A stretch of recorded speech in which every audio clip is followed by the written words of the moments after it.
అంటే ఎవరు భారతదేశంలో కార్పొరేట్ కంపెనీలు భూస్వాములు వాళ్ళిద్దరి మధ్య ఉన్నటువంటి అవినాభావ సంబంధం.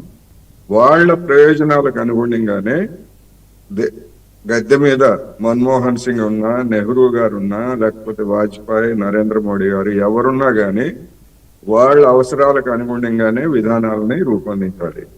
మిగిలినటువంటి రాజకీయ విషయాలు అవి వేరు. మనం చూస్తున్నాం పార్లమెంట్ లో బయట ఏ విధంగా వివిధ పార్టీలు కొట్టుకుంటున్నారు.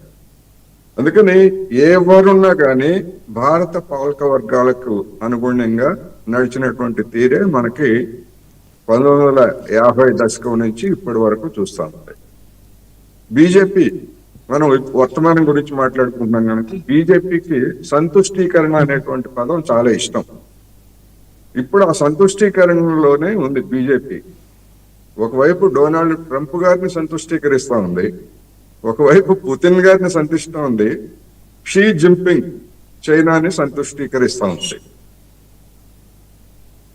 మరి ఇది అంటే ఒక విధంగా ఏంటంటే భారత పాలకవర్గం అందరినీ సంతుష్టీకరించి తాను లబ్ధి పొందాలి అనేటువంటిది అసలైనటువంటి థీమ్లో. ఈ క్రమంలో చూసినప్పుడు మనకి అమెరికాని ఎట్లా సంతుష్టీకరించింది? మనకి ఇరాన్కి ఏ విధమైనటువంటి పంచాయతీ లేదు, అయినా కానీ